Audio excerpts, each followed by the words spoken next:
विद्यार्थी मित्र हो, नमस्कार.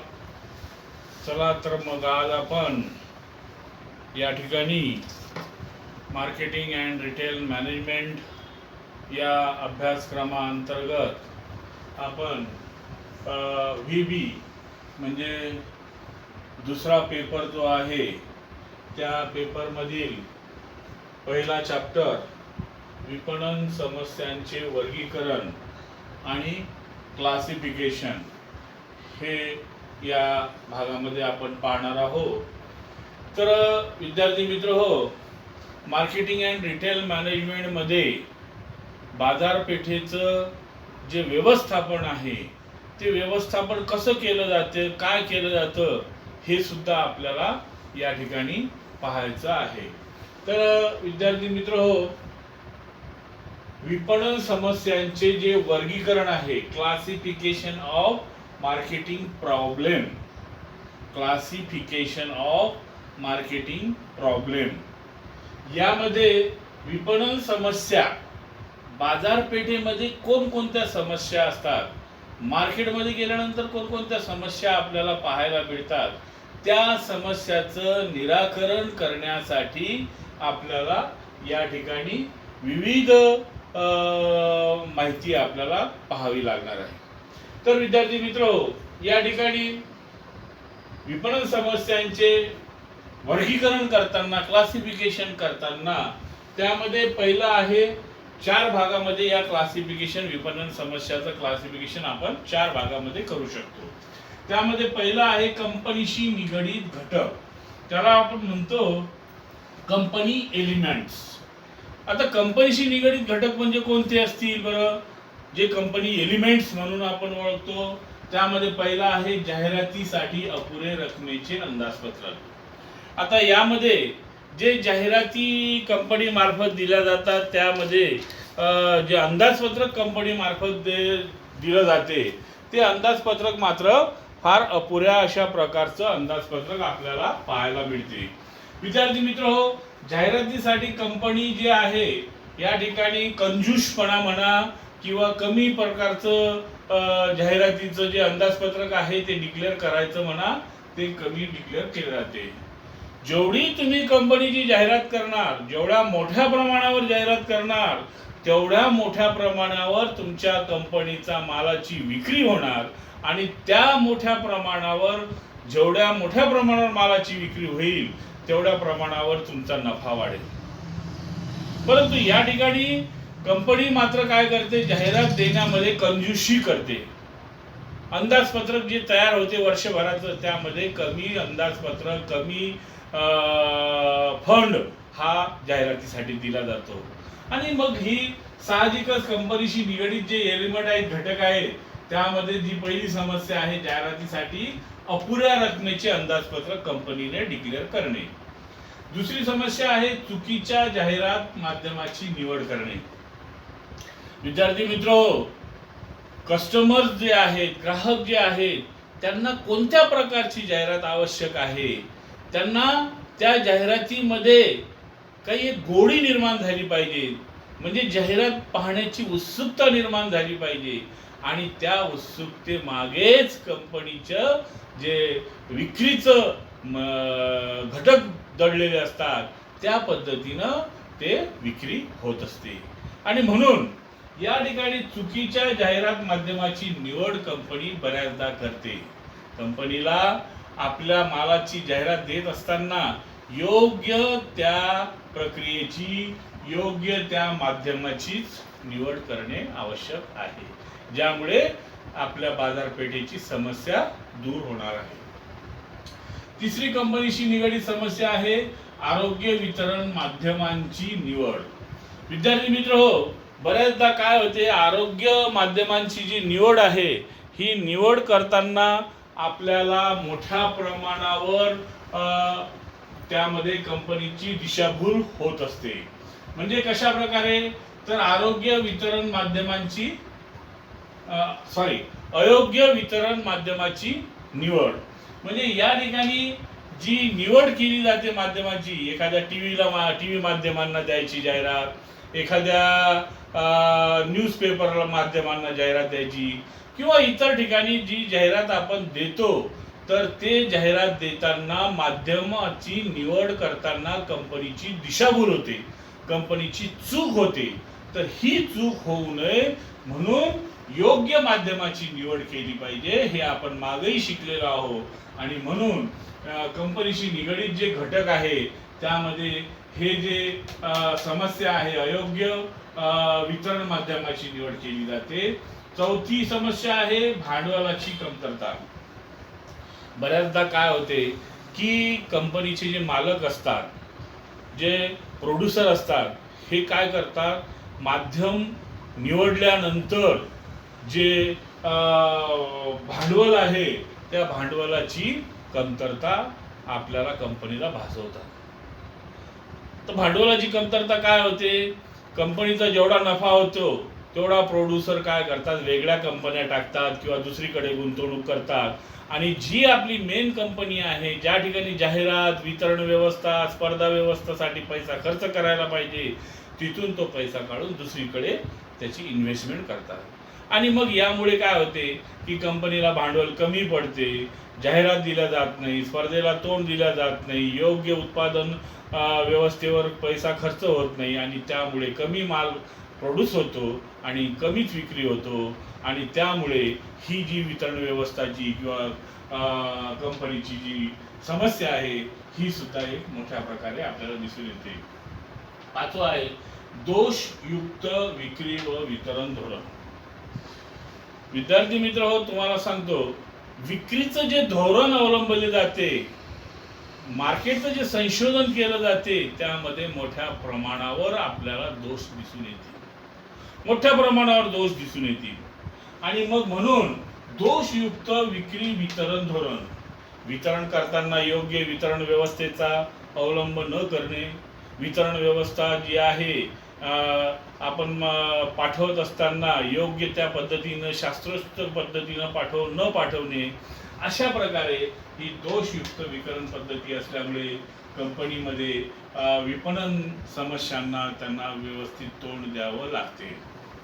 आणि सहावा आहे नोकर वर्गाची अकार्यक्षमता. विद्यार्थी मित्रो, तुम्हाला सांगतो मी की कंपनीमध्ये जी कार्यक्षमता असते नोकर वर्गाची, ही नोकर वर्गाची कार्यक्षमता फार मोठ्या प्रमाणावर दिसून येते. त्याचं कारण असं की कंपनीमध्ये जे काम करणारे नोकर असतील किंवा वर्कर असतील, तर ते त्यांना जे वेगवेगळ्या प्रकारचे तुम्ही भत्ते दिले, त्यांना समजा वेगवेगळे अलाउन्स दिले, त्यांना बक्षिसं दिले, तर हा नोकर वर्ग चांगल्या प्रकारे कार्यरत राहू शकतो. परंतु नोकर वर्गाला जर आपण योग्य बक्षीस न देणे, त्यांना मुलाबाळाची काळजी न घेणे, त्यांचा इन्शुरन्स न काढणे, अशा प्रकारे काळजी जर घेतली नाही, तर मग मात्र नोकर वर्ग जे आहे हा अकार्यक्षमपणे काम करत असतो. ज्या ठिकाणी 100 युनिट प्रोड्यूस करायचे एका दिवसाला, तर तो 50 युनिट प्रोड्यूस करतो. म्हणजे आपल्या कंपनीचा लॉस होतो त्याच्या कार्यक्षमतेमुळे. आणि म्हणून हे जे आहे विपणन समस्याचे वर्गीकरण जे आपण पाहतो आहोत, कंपनीमध्ये नोकर वर्गाची अकार्यक्षमता हे एक कारण आहे. याच्यानंतर दुसरा घटक आहे औद्योगिक उत्पादनाशी निगडीत घटक. जे इंडस्ट्रीमध्ये उत्पादन होते त्या उत्पादनाशी निगडीत घटक, ज्याला आपण इंडस्ट्रियल एलिमेंट असं म्हणतो. तर ते कोणते घटक आहेत समस्या विपणन समस्येचे? तर पहिला आहे उत्पादनाचे प्रगत तंत्र आणि तंत्रामध्ये होणारे बदल. उत्पादनाचे प्रगत तंत्र आणि तंत्रामध्ये होणारे बदल. औद्योगिक उत्पादनाशी निगडीत जे उत्पादनाचे तंत्र कंपनीने वापरायला पाहिजे, नवीन नवीन तंत्र बाजारपेठेमध्ये येत आहे. आज आपण 21व्या शतकामध्ये आहोत आणि मग असे नवीन नवीन तंत्र वापरून उत्पादन करायला पाहिजे. आणि उत्पादनामध्ये वाढ होणार आहे, नोकर वर्गाची जी शक्ती आहे ही कमी लागणार आहे आणि जास्तीत जास्त मोठ्या प्रमाणावर उत्पादन होणार. तर हे उत्पादनाचे प्रगत तंत्र आणि त्यामध्ये होणारे बदल हे कंपनीने, इंडस्ट्रीने वापरायला पाहिजे. त्यामध्ये आपल्याला न वापरता येणारी योग्यता आपल्याला दिसून येते. दुसरं आहे सरकारची औद्योगिक आणि परवाना धोरणं. बऱ्याच ठिकाणी काय होते, सरकार काय करते की जे परवाना द्यायला पाहिजे तो परवाना धोरण मध्ये बदल करते आणि मग त्यामुळे सुद्धा कंपन्यांची मोठी कुचंबणा होताना आपल्याला दिसून येते. तिसरं आहे सरकारचे आयात निर्यात विषयक धोरण. ह्यामध्ये सुद्धा सरकारचं जे धोरण आहे, आयात करायचं फॉरेन वरून आणि तिकडे निर्यात करायचे. आपला जो तयार झालेला माल आहे त्या मालाला निर्यात करण्यासाठी मोठ्या प्रमाणावर टॅक्सेस लावणे, त्या मालासाठी मोठमोठ्या समस्या निर्माण करणे, अशा प्रकारे आपल्याला सरकारकडून कुचंबणा होत असते आणि त्या समस्या आपल्याला या ठिकाणी आयात निर्यात करताना जाणवत असतात. त्याचप्रमाणे 4 नंबर आहे उद्योगाची सर्वसामान्य आर्थिक स्थिती. आज आपण पाहतो विद्यार्थी मित्र, उद्योगांची स्थिती, आर्थिक स्थिती फार डबघाईला आल्यासारखी दिसून येते. काही उद्योग सरकारकडून अनुदान घेतात, पैसा घेतात, जागा घेतात, लाईट बिल माफ करून घेतात, पाणी फुकट घेतात आणि अनुदान घेऊन त्या ठिकाणी मालाची विक्री उत्पादन क्षमता थांबवतात. अशा प्रकारे मोठ्या प्रमाणावर सरकारच्या पैशाची लुबाडणूक होत असते आणि त्यामुळे सुद्धा आपल्याला उद्योगाची सर्वसामान्य आर्थिक स्थिती ही डबघाईला आलेली आपल्याला दिसून येते. सरकारचा पैसा घेईपर्यंत काहीतरी थातूर मातूर उत्पादन करायचं आणि नंतर उत्पादन बंद करायचं आणि बिल्डिंग आणि जागा विक्री करायची, यामध्ये पैसा कमवायचा. अशा प्रकारची सुद्धा स्थिती आपल्याला दिसून येते. त्याचप्रमाणे उद्योगाची जी सर्वसामान्य आर्थिक स्थिती आहे, सरकारकडून योग्य प्रमाणात पाणी पुरवठा न होणे, विद्युत कमतरता भासणे, त्याप्रमाणे सरकारकडून ज्या सुविधा असतात त्या न मिळणे, यामुळे सुद्धा उद्योगाची सामान्यपणे आर्थिक स्थिती आपल्याला कमी डबघाईला आलेली असून दिसून येते. तर हे विपणन समस्याचे जे वर्गीकरण आहे, क्लासिफिकेशन ऑफ मार्केट क्लासिफिकेशन, यामध्ये आपण कंपनीशी निगडित घटक, कंपनी एलिमेंट, 2 औद्योगिक उत्पादनाशी निगडित घटक, इंडस्ट्रियल एलिमेंट, आणि आता आपण तिसरं पाहणार आहोत बाजारपेठेशी निगडित घटक. म्हणजे बाजारपेठेमध्ये निगडित असणारे जे घटक आहे त्या घटकांची सुद्धा आपण आता या ठिकाणी माहिती पाहणार आहोत. तर विद्यार्थी मित्र, बाजारपेठेशी निगडित असणारे जे घटक आहे त्यामध्ये आर्थिक घटक पहिला आहे. आर्थिक घटक यामध्ये मागणी आणि पुरवठा याचं विश्लेषण आपल्याला करता येईल. तर यामध्ये विद्यार्थी मित्र बाजारपेठेशी निगडित असणारे जे घटक आहे, मागणी, त्यामध्ये आर्थिक घटक जे आहे मागणी आणि पुरवठा, अशा परिस्थितीमध्ये आपल्याला दिसून येते. त्याचप्रमाणे उत्पन्न, रोजगार आणि किंमत पातळी हे सुद्धा आपल्याला याच्यामध्ये दिसून येते. त्याचप्रमाणे आता प्रत्येक बाजारपेठेचे मागणी आणि पुरवठा हे 2 प्रमुख आर्थिक घटक आपल्याला दिसून येतात. त्यांच्यामुळे किंमत पातळी ही ठरवली जाते. बाजारपेठ हे प्रामुख्याने ग्राहकांसाठी असते, म्हणून ग्राहकांच्या आवडी निवडी, सवयी, त्यांच्या खरेदी करण्याची इच्छा इत्यादींचा बाजारपेठेवर प्रभाव असतो आणि म्हणून त्यामध्ये हा आर्थिक घटक जो आहे बाजारपेठेमध्ये आपल्याला जाणवतो. मार्केट एलिमेंटमध्ये 2 आहे मानसशास्त्रीय घटक. याच्यामध्ये नंबर 2रा घटक आहे बाजारपेठेशी निगडीत मानसशास्त्रीय घटक. आता हा जो मानसशास्त्रीय घटक आहे यामध्ये ग्राहकाची वर्तणूक जाणल्या जाते.